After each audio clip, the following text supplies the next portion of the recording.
নারীর মর্যাদা, সূরা আন-নিসা এবং আধুনিক বিজ্ঞান, এক অতুলনীয় আলোচনায় নারীকে দেখুন নতুন চোখে। নারী প্রকৃতির এক অপরূপ সৃষ্টি, যার মাধ্যমে মানব সভ্যতা বেঁচে থাকে, বিকশিত হয়। কিন্তু এই নারীকে ঘিরেই যুগে যুগে তৈরি হয়েছে সীমাহীন বিতর্ক, নির্যাতন আর অবমাননা। ইসলাম কি বলে এই নারী নিয়ে? সূরা আন-নিসা আমাদের কি শিক্ষা দেয়? আর আধুনিক বিজ্ঞানী বা কিভাবে এই শিক্ষাকে সমর্থন করে? আজকের আলোচনায় আমরা এক নতুন চোখে দেখব নারীকে, শুনব মহান আল্লাহর বাণী আর জানব আধুনিক বিজ্ঞান কিভাবে তা প্রমাণ করে। সূরা আন-নিসার শানে নুজুল এবং মূল বার্তা।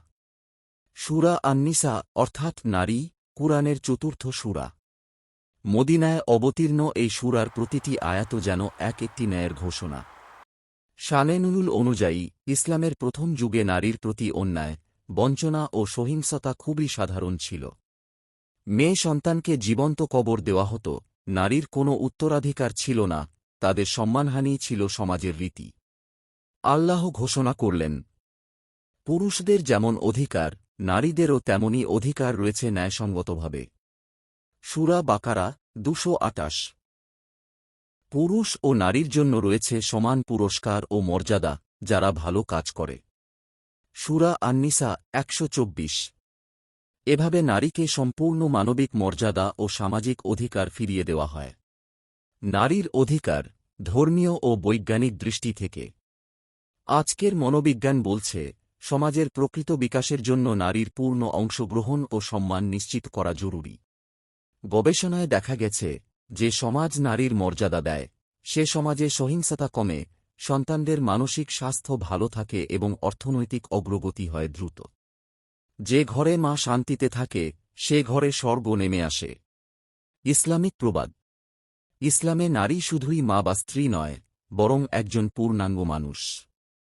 তাকে উত্তরাধিকারের অধিকার দেওয়া হয়েছে, আয়াত 7, নিজের সম্পদের মালিক হতে বলা হয়েছে, আয়াত 32, এবং তার সম্মতির ওপর বিয়ে নির্ভর করছে, আয়াত 19।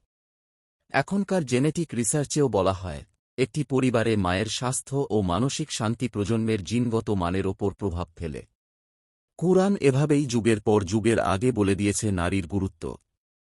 নারীর সম্মান, সমন্বিত বার্তা। প্রিয় দর্শক, সূরা আন-নিসা কোনো রূপ কথা নয়, এটি এক চিরন্তন মানবিক সং। আল্লাহ বলেছেন, আল্লাহ তোমাদের নির্দেশ দেন, যাতে তোমরা ন্যায়বিচার করো, সদাচরণ করো এবং আত্মীয় স্বজনকে সাহায্য করো। সূরা নাহল 90। একই সাথে বিজ্ঞান আমাদের বলে, নারীকে সঠিক মর্যাদা দিলে সমাজে গুণগত শিক্ষা, উন্নত নেতৃত্ব এবং সৃজনশীলতা বাড়ে। অতএব, নারীকে অবহেলা নয়, তাকে সম্মান দেওয়া মানে আমাদের ভবিষ্যৎকে সম্মান করা। নারীকে অবদমিত রাখা মানে জাতির অগ্রগতিকে বন্ধ করা। যে জাতি নারীকে সম্মান করে, সেই জাতি আসল উন্নতির পথে এগোয়। প্রখ্যাত সমাজতাত্ত্বিক ইবনে খালদুন। উপসংহার। নারী কারও বোঝা নয়, বরং জাতির রত্ন। সূরা আন-নিসা আমাদের শিখিয়েছে দয়া, সহমর্মিতা ও ন্যায়ের শিক্ষা। আসুন আমরা আল্লাহর এই মহান বাণী অন্তরে ধারণ করি। আমাদের মায়ের, বোনের, স্ত্রীর, কন্যার প্রতিটি হাসি হোক নিরাপদ, মর্যাদার ও ভালোবাসার। আল্লাহ আমাদের সবাইকে নারীর যথাযথ মর্যাদা রক্ষার তৌফিক দান করুন।